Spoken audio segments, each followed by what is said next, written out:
பாடம் ஆரம்பிக்கிறதுக்கு முன்னாடி நம்ம துவா ஓதிக்கலாம். ரப்பி ஷ்ரஹ் லி சத்ரி வயஸ்ஸிர் லி அம்ரி வஹ்லுல் உக்தத்தம் மின் லிசானி யஃப்கஹு கௌலி ரப்பி ஸித்னி இல்மா ரப்பி ஸித்னி இல்மா ரப்பி ஸித்னி இல்மா. அஸ்ஸலாமு அலைக்கும் வரஹ்மத்துல்லாஹி வபரகாத்துஹு. சிறுவர்களுக்கான குர்ஆன் மதர்ஸா ஆன்லைன் கிளாஸ் இப்போது நம்ம ஸ்டார்ட் பண்ணியிருக்கோம். இன்ஷா அல்லாஹ் இதில் விருப்பமுள்ளவங்க உங்களுடைய பிள்ளைங்களை சேர்த்து விடுங்க. இந்த ஸ்க்ரீனில் தெரிகிற நம்பருக்கு மெசேஜ் பண்ணுங்கள். இன்ஷா அல்லாஹ் கிளாஸில் ஜாயின் பண்ணிக்கலாம். அஸ்ஸலாமு அலைக்கும் வரஹ்மத்துல்லாஹி வபரகாத்துஹு. ஒரே மாதத்தில் நம்ம குர்ஆன் ஓத தெரியாதவங்க கூட குர்ஆன் ஓதுறதுக்கு ஒரு அரிய வாய்ப்பு இதாக இருக்கும். இது வீடியோ காலில் உங்களுக்கு கிளாஸ் நடத்தப்படும். அது மட்டும் இல்லாமல் உங்களுக்கு ரெக்கார்டாகவும் வீடியோ உங்களுக்கு கொடுக்கப்பட்டுரும். இதில் யார் வேணால் கலந்துக்கலாம், எந்த வயசுலேருந்து வேணால் கலந்துக்கலாம். ஒன்லி லேடிஸ் மட்டும்தான். அப்படியே பசங்க சேரணும் அப்படின்னு சொன்னால் 10 வயசு கீழே உள்ள ஆண் பிள்ளைங்கள் மட்டும் இதில் ஜாயின் பண்ணிக்கலாம். ஒரே மாதம்தான். ஒரே மாதத்தில் இன்ஷா அல்லாஹ் நம்ம குர்ஆன் ஓத கற்றுக்கலாம். எந்த மாதிரி ஓதணும்னு சொல்லிட்டு ஓதுறதை கற்றுக்கலாம். இதோடைய ஃபீஸ் என்ன அப்படின்னு சொன்னால் ஒன்லி 200 ஒன்லி தான். இன்ஷா அல்லாஹ் இந்த ஒரு அரிய வாய்ப்பை நீங்கள் பயன்படுத்திக்கோங்க. இது ஃப்ரீ முஅல்லமா கோர்ஸ். இதில் 1 இயர் கோர்ஸ். இதில் ஜாயின் பண்ண விருப்பம் உள்ளவங்க கீழே நான் டிஸ்கிரிப்ஷனில் டெலகிராம் லிங்க் கொடுத்துருக்கேன். அதில் ஜாயின் பண்ணிக்கோங்க. அதில் இன்னும் சில டீட்டெயில்ஸ்லாம் கொடுத்துருக்கேன். பாடம் 26 உம்முல் முஃமினீன் சௌதா ரலியல்லாஹு அன்ஹா அவர்கள். இவங்களுடைய தந்தை பெயர் ஜமா, தாயார் பெயர் ஜமூஸ்.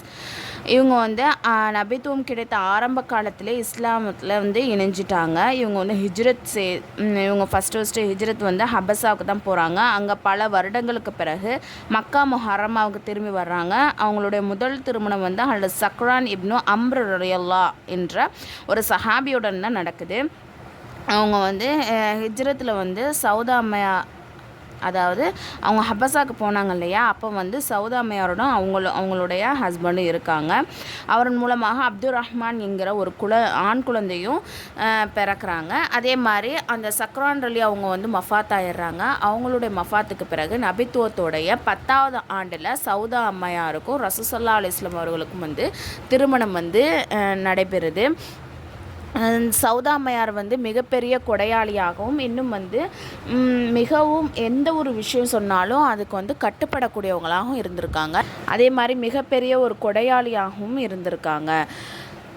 அதாவது நபியவர்கள் இறுதி ஹஜ்ஜின் சமயம் அவங்களுடைய அனைத்து மனைவி மட்டும் சொல்கிறாங்க, நீங்கள் எனக்கு பிறகு நீங்கள் வீட்டை விட்டு வெளியே போகாதீங்க அப்படின்னு சொல்கிறாங்க. இந்த விஷயத்தை கேள்விப்பட்டோன்னே சௌதா அம்மையார் எந்த அளவுக்கு அது கடைப்பிடிச்சாங்க அப்படின்னு சொன்னால் ஹஜ்ஜுக்கு கூட அவங்க வெளியே போகலை. அவங்க சொல்லிட்டாங்க, நான் ஹஜ்ஜு உம்ரா 2மே செஞ்சு முடிச்சிட்டேன். இனி அல்லாஹ்வுடைய தூதர் கட்டளையிட்டபடியே நான் வீட்லேயே தங்கியிருப்பேன் அப்படின்னு சொல்கிறாங்க. அவங்க ஹிஜ்ரி 22ஆம் ஆண்டு மஃபாத்தானாங்க. இன்னா லில்லாஹி வ இன்னா இலைஹி ராஜிஊன். இந்த பாடத்துடைய கொஸ்டின் ஹஜ்ரத் சௌதா அம்மையாரிடம் எந்த குணம் இருந்தது? இறுதி ஹஜ்ஜின் போது அன்னலார் தனது துணைவியருக்கு என்ன கட்டளையிட்டார்கள்? அதை சௌதா அம்மையார் எவ்வாறு கடைபிடித்தார்கள்? பாடம் 27 உம்முல் முஃமினீன் ஆயிஷா ரலியல்லாஹு அன்ஹா அவர்கள். இவங்களுடைய புனைப்பெயர் என்னன்னா சித்திகா. அவங்களுடைய தந்தை பெயர் அபூபக்கர் சித்திக், தாயார் பெயர் ஜைனப். இவங்களுடைய புனைப்பெயர் உம்மு ருமான். இவங்க நபித்துவம் கிடைத்த 4வது ஆண்டு நபித்துவம் கிடைத்த 4வது வருஷத்தில் தான் ஆயிஷா அலியே பிறக்கிறாங்க. சரிங்களா? இவங்க சின்ன பிள்ளையிலே ரொம்ப அறிவு கூர்மை மிக்கவங்களாக இருந்திருக்காங்க. அதே மாதிரி அவங்க வீட்டுக்கெலாம் சின்ன பிள்ளைங்கள்லாம் விளையாடக்கூடியவங்களாகவும் அவங்களும் சேர்ந்து விளையாடக்கூடியவங்களாக இருந்திருக்காங்க. அதிக ஞாபக சக்தி மிக்கவங்களாக இருந்திருக்காங்க. இவங்களுடைய 8 வயசில் நபி அவர்களுடன் ஹிஜ்ரத் போகும்போது அங்கே நடந்த எல்லா விஷயத்தையுமே நினைவில் வச்சுக்கக்கூடியவங்களாக இருந்திருக்காங்க. இவங்களுடைய 6 வயதில் தான் ரசூலுல்லாவுக்கும் இவங்களுக்கு திருமணம் ஏற்படுது. அதே மாதிரி இவங்களுடைய 9வது வயதில் மதீனா முனவராவிற்கு பயணம் போகிறாங்க. ஆயிஷா அம்மையார் அவங்களுடைய சிறு பிரயாணத்தில் முதல் வாலிப வயது வரை ரசூலுல்லாவுடைய வாழ்க்கை துணைவியாகவும் மிக எளிமையாகவும் வாழ்ந்து வந்திருக்காங்க. அவங்களுடைய வீடு எப்படி இருந்திருக்குன்னா ரொம்ப சாதாரணமான ஒரு குடிசை வீடு, சுடப்படாத ஒரு செங்கக்கல்களாகவும் பேருத்தங்கீத்துகளாக கட்டப்பட்டும் இருந்திருக்கு. அந்த வீட்டில் வந்து ஒரு தோளினான ஒரு விரிப்பு இருக்கும். இலைகள் அதில் வந்து இலைகளால் நிரப்பப்பட்டிருக்கும். தரையில் வந்து பாய் விரிக்கப்பட்டிருக்கும். அதன் மீது பாய் போட்டு அதுக்கு மேலே ஒரு விரிப்பு போடப்பட்டிருக்கும். அவங்களுடைய திரையில் வந்து ஒரே ஒரு சாதாரண ஒரு துணி தொங்குன மாதிரி தான் இருக்கும். இதுதான் உங்களுடைய வாழ்க்கையாக இருந்திருக்கு. இந்த பாடத்துடைய கொஸ்டின் வந்து அல்லது ஆயிஷா அம்மையாருக்கு எத்தனை வயதில் திருமணம் நடந்தது, மேலும் எத்தனை வயதில் அன்னலாரன் அனுப்பப்பட்டார்கள், ஆயிஷா அம்மையார் எப்படிப்பட்ட வீட்டில் வசித்து வந்தார்கள். ஆயிஷா ரலியல்லாஹு அன்ஹா அவர்கள் குணங்களும் பழக்கங்களும். இவங்க வந்து மிகவும் உயர்ந்த குணங்களாகவும் நல்ல பழக்கமுடையவங்களாக இருந்திருக்காங்க. இவங்க வந்து மிகவும் துணிச்சல், தைரியம், மன உறுதி மிக்கவங்களாக இருந்திருக்காங்க. அதே மாதிரி சத்தியத்தை சொல்கிறதுல யாருக்குமே வந்து பயப்பட மாட்டாங்க. மாபெரும் வீரம் மிக்கவங்களாகவும் இருந்திருக்காங்க. அதே மாதிரி யுத்த களத்திற்கும் வந்து விடுவார்கள். உஹது யுத்தத்தின் போது தன் முதுகின் மீது தண்ணீரை சுமந்துட்டு வந்து காயப்பட்டவங்களுக்கு எல்லாருக்கும் வந்து தண்ணீர் கொடுக்கக்கூடியவங்களாக இருந்திருக்காங்க. அதே மாதிரி விருந்து உபசரிக்கிறதுலையும் முன்னோடியாக இருந்திருக்காங்க. அதே மாதிரி அல்லாஹுடைய பாதையில் செலவு செய்கிறதுலாம் அதிகமாக செய்யக்கூடியவங்களாக இருந்திருக்காங்க. ஒரு தடவை அமீர் முஆவியா அலி வந்து இவங்களுக்கு வந்து 1,00,000 திர்ஹம் வந்து அன்பளிப்பாக கொடுத்து அனுப்புனாங்க. அந்த திர்ஹத்தை எல்லாத்தையுமே மாலை நேரம் வர்றதுக்கு முன்னாடியே ஏழை எல்லாருக்குமே வந்து பகிர்ந்து கொடுக்கக்கூடியவங்களாக இருந்திருக்காங்க. அவங்களுடைய சகோதரியுடைய மகன் வந்து அப்துல்லா இப்னு ஜுபைர், அவங்க ஒரு தடவை வந்து ஆயிஷா அலி வந்து இப்படி வந்து செல்வத்தை அவங்களுக்குன்னு வச்சுக்காமல் கொடை தன்மை அதிகமாக செய்கிறனால அவங்க வந்து சொல்கிறாங்க, அவங்க அம்மையாருடைய கையை வந்து நான் தடுத்து நிறுத்துவேன் அப்படின்னு சொல்லிட்டு நாவால் சொல்லிடுறாங்க. கொடுக்காம நான் தடுத்து நிறுத்திடுவேன்னு சொல்கிறாங்க. இந்த விஷயம் அவங்களுக்கு கேட்டோடனே ஆயிஷா அவங்க சொல்கிறாங்க, அப்துல்லா இப்னு ஜுபைரிடம் நான் இனிமேல் பேசவே மாட்டேன்னு சத்தியம் பண்ணிடுறாங்க. இதே மாதிரி சில காலம் வரை பேசாமலே இருக்காங்க. அதுக்கப்புறம் ரொம்பவே சிரமப்பட்டு அவங்கள வந்து மன்னிச்சிடுறாங்க ஆயிஷா ரலியல்லாஹு அன்ஹு.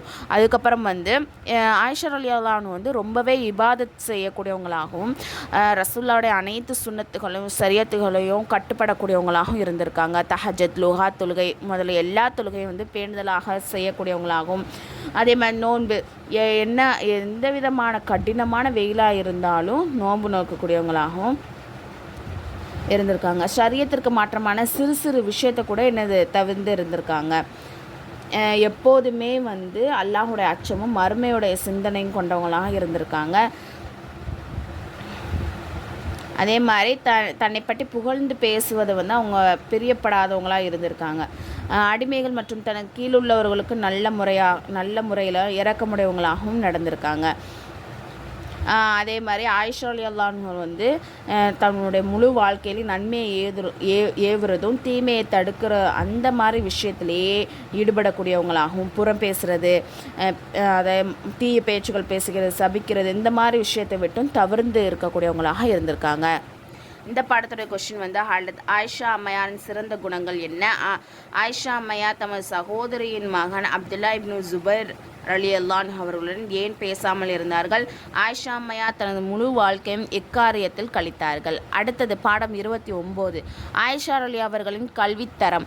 அவங்களுடைய கல்வித்தரமும் அவங்களுடைய அந்தஸ்தும் மிகவும் உயர்ந்ததாக இருந்திருக்கு. எல்லா சஹாபாக்களை தவிர மற்ற ஆண்கள், பெண்கள் எல்லோரைய காட்டிலும் கல்வி அறிவில் வந்து மிகவும் உயர்வு மிக்கவங்களாக இருந்திருக்காங்க. அதே மாதிரி குர்ஆன் மனனம் செய்து ஹாஃபிலாகவும், தஃப்சீர் மற்றும் ஹதீஸ்களை தேர்ச்சி பெற்றவராகவும், அதே மாதிரி கடினமான மார்க்க சட்டங்களை ஒரு இலகுவாக புரிய வைக்கிறதுல வந்து ஒரு தன்னிகரற்ற அறிவுக்கு சொந்தக்காரவங்களாக அவங்க இருந்திருக்காங்க. பெரும் சஹாபாக்களும் யார்கிட்ட தான் அம்மையார்கிட்ட வந்து தான் அந்த சரியத்துடைய சட்டத்தை, அதோடைய மஸ்அலாக்களை வந்து கேட்டு தெரிந்து கொள்ளக்கூடியவங்களாக இருந்திருக்காங்க. ஹதரத் அபு மூசா அஷ்அரி அவங்க வந்து சொல்கிறாங்க, எப்போதெல்லாம் எங்களுக்கு கடினமான மார்க்க சட்டங்கள் வந்து சந்தேகம் ஏற்படுமோ அப்போதெல்லாம் நாங்கள் வந்து ஆயிஷா ரலியல்லாஹு அன்ஹா தான் போய் கேட்போம். உடனே அவங்க வந்து அதற்கான விளக்கத்தை எங்களுக்கு சொல்லி தருவாங்க. அதே மாதிரி ஆயிஷா அம்மையார் வந்து தான் மட்டும் திறமசாலியாக இருக்க விரும்பலை, மாறாக பிறரையும் திறமசாலியாக்க முயற்சி செஞ்சாங்க. இஸ்லாமிய மார்க்க ஷரியத் சட்டங்களை வந்து பரப்புவதிலும் நபிகளாருடைய போதனைகளை பரப்புவதிலும் வந்து அவங்க வந்து ஒரு தன்னிகரற்றவங்களாக விளங்கியிருக்காங்க. அம்மையாரின் மூலமாக சுமார் 2210 ஹதீஸ்கள் வந்து அறிவிக்கப்பட்டிருக்கு. அத்துடன் அம்மையாருக்கு அரபு நாட்டில் வரலாறுகளும் சம்பவங்களும் நிகழ்வுகளும் எல்லாமே வந்து அவங்களுக்கு அத்துப்படியாக இருந்திருக்கு. மருத்துவ கலையிலும் தனிப்பட்ட திறமையில் பெற்றிருக்காங்க. அதாவது மருத்துவ கலையிலையும் அவங்க வந்து ஒரு தனிப்பட்ட திறமைசாலியாக இருந்திருக்காங்க.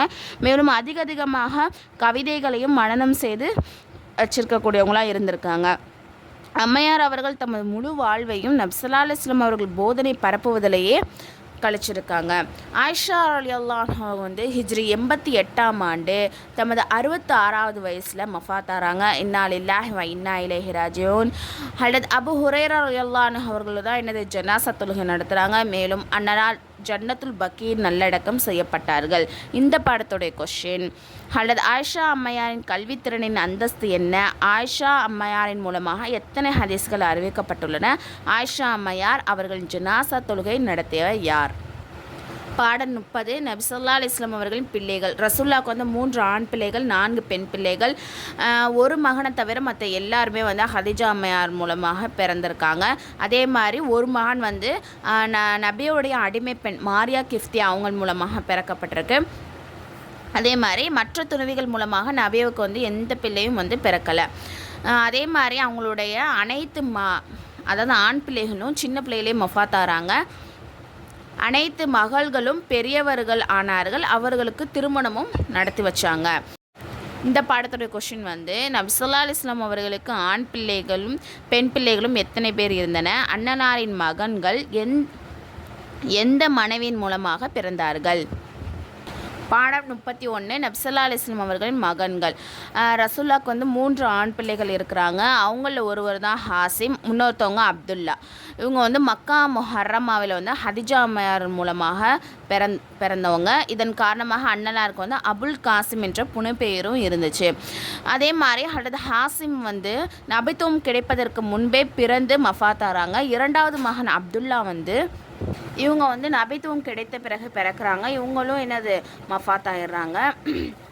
இதன் காரணமாக வந்து மக்கத்து காஃபிர்கள்லாம் ரசூல்லா வந்து பழித்து பேசுகிறாங்க. அதாவது இனி வந்து முஹம்மதுக்கு வந்து வாரிசே கிடையாது, அவனுடைய தீன் வந்து வெகு சீக்கிரமாக அழிஞ்சு போயிடும் அப்படின்னு சொல்லிட்டு பழித்து பேசுகிறாங்க. இந்த பழிப்புரைக்கு வந்து நபிக்கு வந்து ரொம்பவே வருத்தம் அடைகிறாங்க. இந்த விஷயத்தை கேட்டோன்னே அதுக்கு ரசூல்லாவுக்கு ஆறுதல் படுத்துவதற்காக அல்லாஹ் தஆலா வந்து கௌசர் சூரா வந்து இறக்குறான். 3வது மகன் வந்து இப்ராஹிம். இவங்க வந்து ஹஜ்ரத் மாரியா கிஃப்தியாவின் மூலமாக பிறக்கிறாங்க. ஹிஜ்ரி 8ஆம் ஆண்டு பிறக்கிறாங்க. இவங்க வந்து மஃபாத்தான போது சூரிய கிரகணம் வந்து ஏற்படுது. அப்போது சஹாபாக்கள் இப்ராஹிமோடைய மரணத்தினால தான் சூரிய கிரகணம் ஏற்படுது அப்படின்னு சொல்ல ஆரம்பிக்கிறாங்க. இதை கேட்ட ரசூல்லா வந்து சஹாபாக்களை எல்லாத்தையும் ஒன்று கூடி அதாவது சூரிய கிரகணமும் சந்திர கிரகணமும் வந்து அல்லாஹ் தாலாவுடைய அத்தாட்சி, அவ யாருடைய மரணத்துக்காகவும் அந்த கிரகணம் வந்து பிடிப்பது கிடையாது. அண்ணலாரின் 3 மகன்களும் சிறு பிராயத்திலே மஃபாத்தாயிடுறாங்க. அதாவது அந்த சூரியனும் சந்திரனும் சரி அல்லாஹ்வுடைய அத்தாட்சியாக தான் இருக்குது. அது அல்லாஹ்வுடைய கட்டளைப்படி தான் அந்த கிரகணங்கள்லாம் ஏற்படும். அது யாருடைய மரணத்தாலும் பிறப்பாலும் ஏற்படாது அப்படின்னு சொல்லிட்டு சஹாபாக்களுக்கு தெளிவுபடுத்துகிறாங்க. சரிங்களா? இந்த பாடத்துடைய கொஸ்டின் வந்து நபியவர்களுக்கு ஆண் பிள்ளைகள் எப்போது பிறந்தன? நபியவர்கள் மீது சூரா கௌசர் ஏன் இறக்கப்பட்டது? குழந்தை இப்ராஹிம் இறந்தபோது என்ன நிகழ்ச்சி நடந்தது? அது பற்றி நபியவர்கள் என்ன கூறினார்கள்?